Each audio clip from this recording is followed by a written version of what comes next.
Ort, die mit hohem Einsatz bei der Vorbereitung der Technogerma mitgearbeitet haben und zum 15. Mal eine Messe dieser Art mit Leben erfüllen. So, Exzellenzen, lieber Herr Henkel, lieber Herr von Menges, übernommen.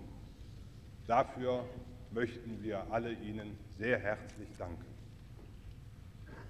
Meine Damen und Herren, die deutsche Wirtschaft hat sich angestrengt, um hier in Jakarta ein gutes Bild abzugeben, und ich meine, das Ergebnis kann sich sehen lassen.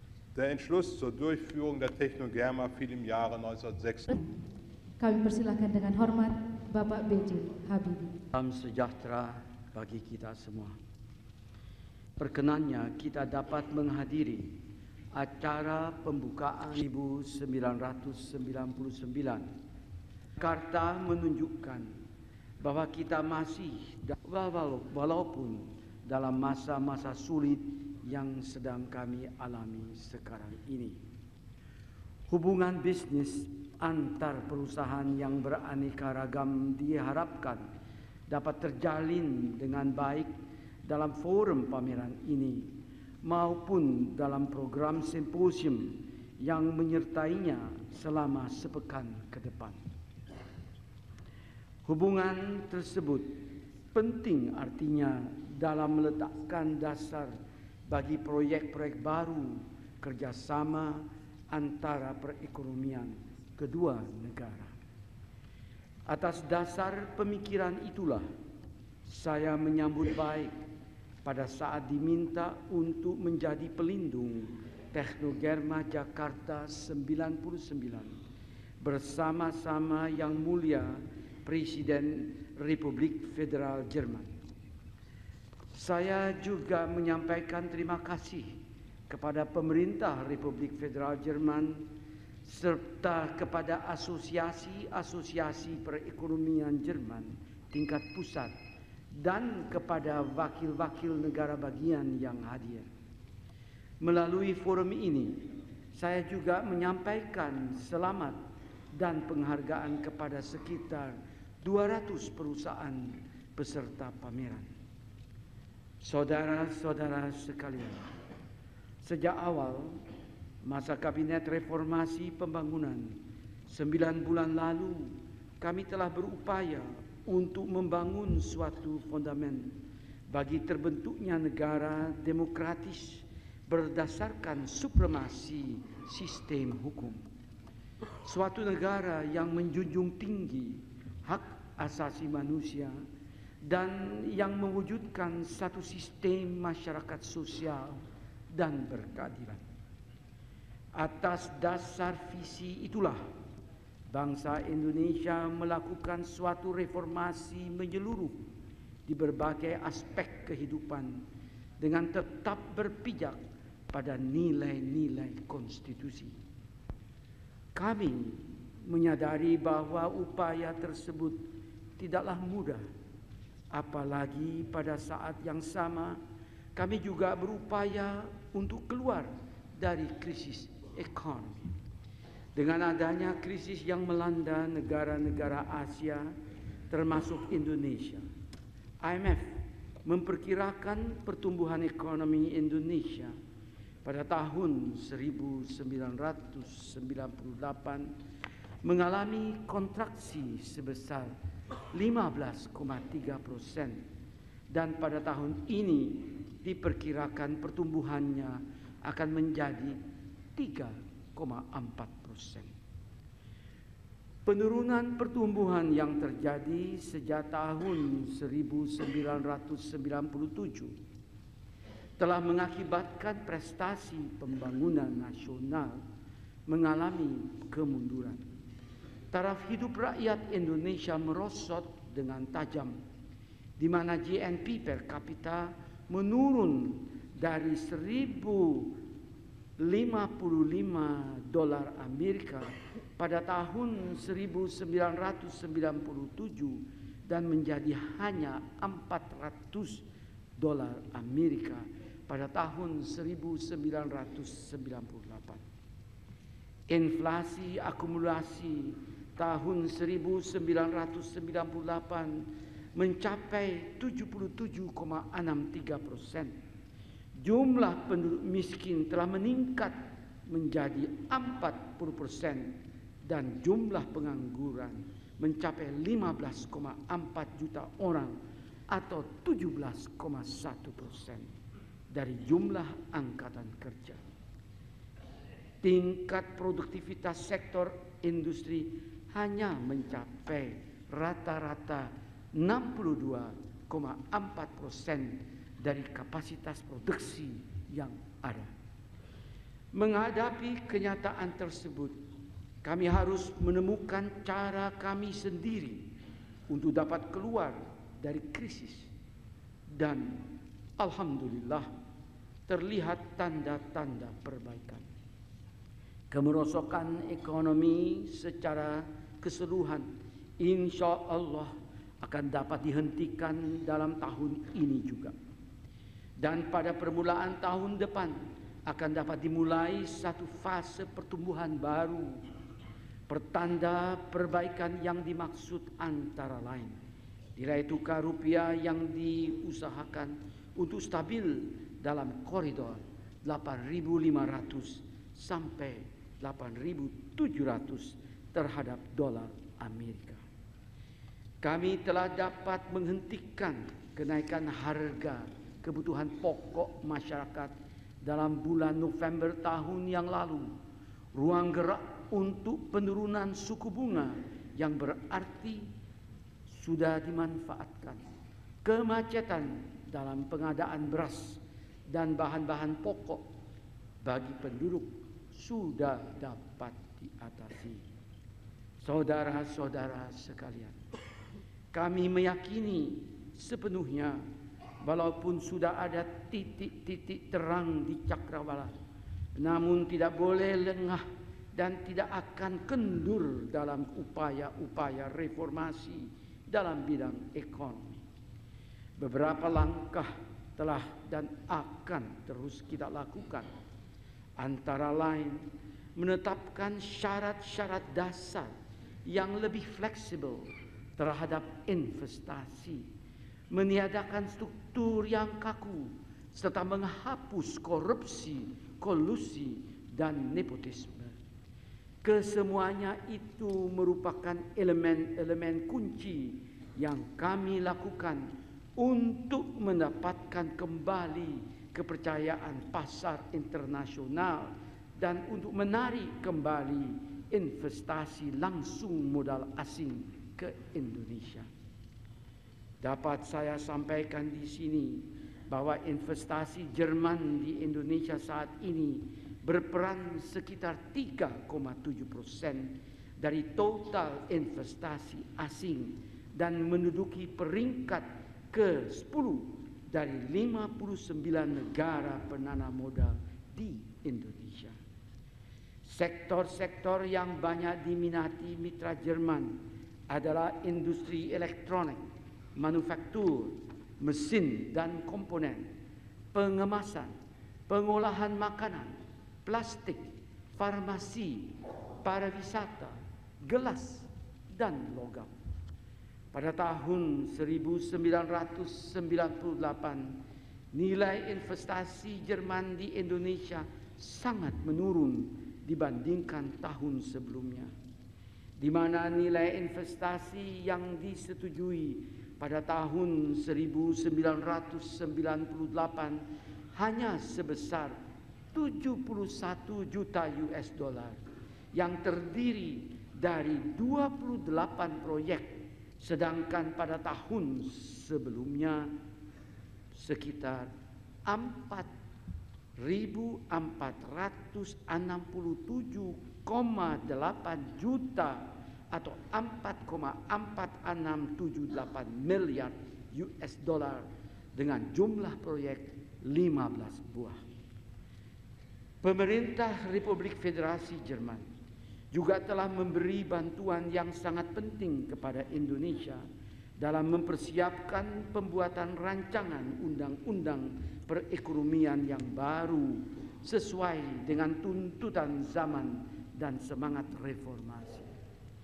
Melalui pengiriman mantan Direktur Bank Sentral Jerman, Profesor Dr. Schlesinger, sebagai konsultan Bank Indonesia untuk membantu penyusunan rancangan undang-undang Bank Sentral yang baru, serta melalui misi mantan Kepala Kantor Kartel Jerman, Profesor Dr. Karte, untuk menyusun rancangan undang-undang anti monopoli.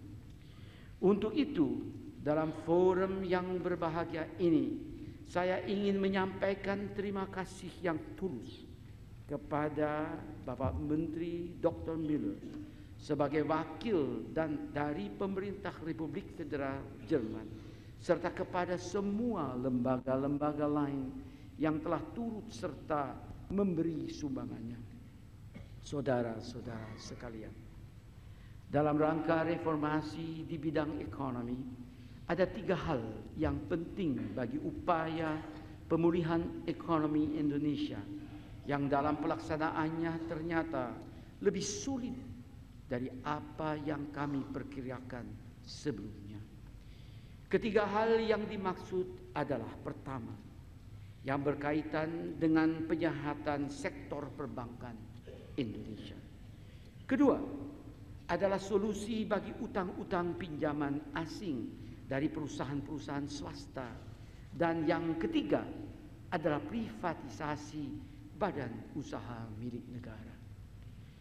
Untuk pembayaran kembali utang-utang perusahaan swasta, kami telah mendirikan Prakarsa Jakarta dalam bulan November 1998 berkat dukungan daripada Bank Dunia. Dalam rangka ini, kami menyediakan tenaga-tenaga ahli konsultan internasional terkemuka agar sedapat mungkin bisa dicapai satu kesepakatan dengan kreditur luar negeri tanpa proses pengadilan. Hasil-hasilnya sementara sudah dapat dilihat. Hingga saat ini sudah ada sekitar 100 perusahaan dengan jumlah seluruhnya sekitar 2 miliar US dollar Amerika yang bergabung dengan mekanisme ini. Dengan mengumumkan satu master plan awal Desember tahun lalu, maka pemerintah telah mengkonkretkan rencana-rencana privatisasi sekitar 140 badan usaha milik negara. Dalam hal ini, pengalaman-pengalaman negara-negara lain seperti Rusia dan negara-negara Amerika Latin menunjukkan bahwa tindakan yang terburu-buru sama jeleknya dengan upaya menunda-nunda. Jerman mempunyai pengalaman khusus dalam penyehatan perekonomian Jerman bagian timur dalam rangka penyatuan kembali Jerman. Kami akan senang dan sangat senang seandainya Indonesia dapat memperoleh pelajaran dari pengalaman Jerman tersebut, antara lain dengan pengiriman tenaga-tenaga ahli yang sudah berpengalaman dari Treuhandanstalt. Saudara-saudara sekalian, pengalaman kami membuktikan bahwa dengan prakarsa sendiri, kreativitas dan fleksibilitas perdagangan ekspor Indonesia dapat memberikan sumbangan yang berarti dalam mengatasi krisis. Prakarsa sendiri, kreativitas dan fleksibilitas adalah ciri khas perusahaan-perusahaan kecil dan menengah yang di Indonesia, seperti juga di Jerman, merupakan inisiator dan motor bisnis ekspor. Oleh karenanya, bukan satu kebetulan perusahaan-perusahaan kecil dan menengah Indonesia yang berjumlah kurang lebih 99% dari seluruh perusahaan di Indonesia dapat belajar dan bekerja sama dengan sebagian besar peserta Jerman pada pameran Teknogerma ini, yang merupakan perusahaan-perusahaan berskala menengah. Perusahaan kecil dan menengah di Indonesia ini telah terbukti lebih mampu bertahan pada krisis ekonomi yang melanda Indonesia. Perusahaan kecil dan menengah berperan sangat penting dalam menunjang pertumbuhan perekonomian nasional selama 2 dekade terakhir, baik peranannya dalam peningkatan pendapatan masyarakat, peningkatan kesempatan kerja, maupun peningkatan perolehan penerimaan negara dari ekspor. Oleh karenanya, kerjasama yang erat para pengusaha berskala menengah kedua negara merupakan kunci bagi peningkatan dinamika perdagangan bilateral kita. Sebagai pengakuan atas kenyataan itulah, kemarin pagi saya bersama Yang Mulia Perdana Menteri Negara Bagian Baden-Württemberg, Bapak Erwin Teufel, dengan dihadiri oleh delegasi ekonomi Saudara Menteri Dr. Müller dan Bapak Dr. Henkel, telah meresmikan pusat perdagangan dan industri Jerman di Bumi Serpong Damai. Fasilitas ini akan memberi lebih banyak kemudahan bagi pengusaha-pengusaha skala menengah Jerman untuk memasuki pasar Indonesia. Dengan Sekolah Internasional Jerman yang telah diresmikan sejak bulan Oktober tahun lalu, maka tempat ini akan menjadi salah satu pusat kegiatan komunitas Jerman di Indonesia. Forum Jerman Indonesia untuk Ekonomi dan Teknologi yang mengadakan pertemuan keempatnya sejak kemarin dulu merupakan suatu wahana di mana kita membahas peluang-peluang bagi kerjasama usaha bilateral di masa mendatang. Pemerintah berkeinginan untuk membantu usaha ekspor pengusaha nasional, antara lain dengan memberi dorongan yang intensif untuk turut serta dalam pameran-pameran di luar negeri, bantuan konsultasi yang lebih banyak bagi perbaikan mutu produk, mendirikan suatu bank khusus untuk promosi ekspor, dan memberikan rangsangan perpajakan bagi sektor-sektor berorientasi ekspor.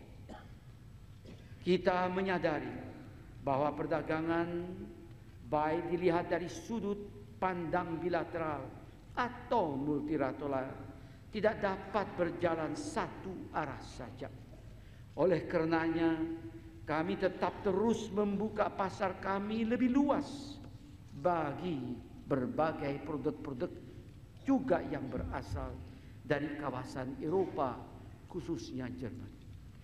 Sebaliknya, kami juga mengharapkan, terutama dalam situasi seperti saat sekarang ini, Jerman dapat lebih membantu Indonesia dengan menyerap lebih banyak produk Indonesia ataupun meningkatkan investasinya di Indonesia.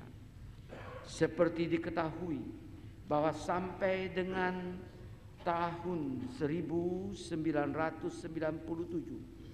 Indonesia selalu mengalami nilai defisit yang cukup besar dalam perdagangannya dengan Jerman, yaitu lebih daripada 1,1 miliar US dollar Amerika setiap tahunnya. Hanya pada tahun lalu nilai defisit tersebut agak menurun oleh karena nilai impor yang menurun akibat krisis moneter di Indonesia. Walaupun perdagangan Indonesia-Jerman menunjukkan nilai defisit bagi Indonesia dalam periode yang cukup panjang, namun Jerman merupakan pasar yang penting bagi negara tujuan ekspor Indonesia. Di samping itu, Jerman sebagai negara mitra dagang bilateral terpenting kami dalam Uni Eropa bisa menjadi jembatan bagi kami untuk memasuki pasar dalam negeri Eropa. Sebaliknya, kami juga bersedia menjadi pasar dalam negeri terbesar dalam ASEAN dan menjadikan Indonesia sebagai jembatan bagi perdagangan Jerman di kawasan ini. Posisi Indonesia juga tidak berubah dalam tanggung jawabnya dalam kebijakan perdagangan di kawasan ASEAN. Tidak ada alternatif lain daripada liberalisasi luas perdagangan dunia, di mana negara-negara berkembang dan negara-negara yang sudah berada di ambang pintu industri juga dapat mengambil keuntungan. Mekanisme ASEM menurut pandangan kami menawarkan satu platform yang baik untuk mengintensifikasi dialog kebijakan perdagangan Eropa-Asia. Saudara-saudara sekalian, 20 tahun yang lalu di Jakarta diselenggarakan pameran besar teknologi Jerman yang pertama yang diberi nama Indo-German. Kenyataan bahwa Indonesia dalam kurun waktu satu generasi sudah untuk kedua kalinya menjadi tuan rumah bagi pameran prestasi terbesar industri Jerman di ASEAN menggambarkan secara nyata apa yang telah terbina dalam hubungan dan kerjasama kedua negara. Kesinambungan, kehandalan, dan kepercayaan hubungan yang erat tidak hanya terbatas dalam bidang ekonomi saja, akan tetapi mencakup juga bidang-bidang lain seperti pertama, hubungan bilateral kita dalam bidang kebudayaan, antara lain yang dikelola oleh Goethe Institut, Deutsche Akademische Austauschdienst atau DAAD, jurusan bahasa Jerman di universitas-universitas di Indonesia dan sekolah-sekolah Jerman di Jakarta dan Bandung yang berupaya untuk melaksanakan dialog antar budaya, termasuk memajukan pengajaran bahasa Jerman di Indonesia. Kedua, kerjasama bilateral dalam bidang ilmu pengetahuan dan teknologi yang sudah terjalin selama 20 tahun telah menetapkan norma-norma atas bidang-bidang penting, mulai dari riset energi, bioteknologi, dan riset kelautan hingga ekologi tropis untuk kerjasama yang sangat menguntungkan bagi kedua negara. Ketiga, tidak kalah pentingnya adalah kerjasama bilateral dalam pembangunan ekonomi. Dalam kerangka ini, Jerman telah membantu Indonesia dalam bidang-bidang penting seperti pengembangan sektor energi dan lalu lintas, teknologi, lingkungan, dan penggunaan sistem ganda dalam sekolah kejuruan. Saudara-saudara, di penghujung sambutan ini, saya ingin mensitir peribahasa Prancis yang mengatakan, "On revient toujours à son premier amour. Man kehrt immer zu seinem ersten Liebe zurück." One might always come back to one's first love.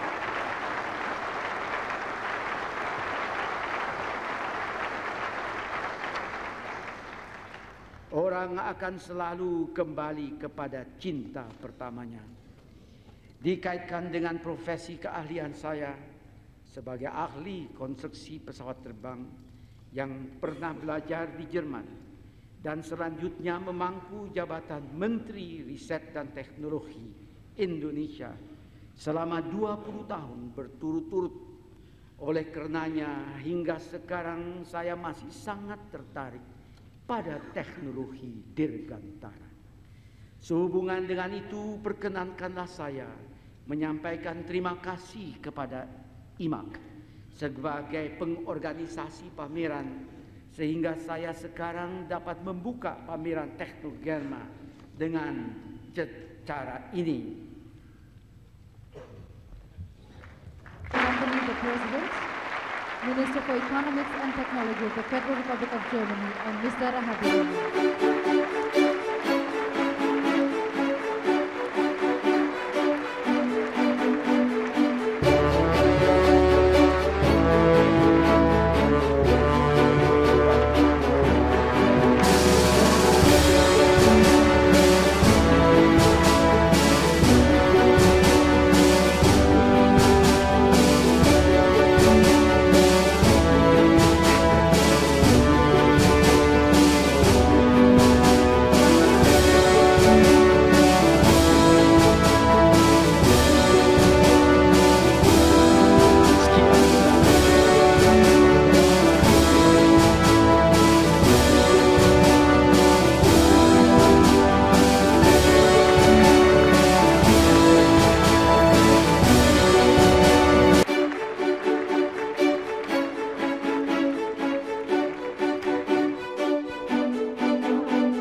buat rumah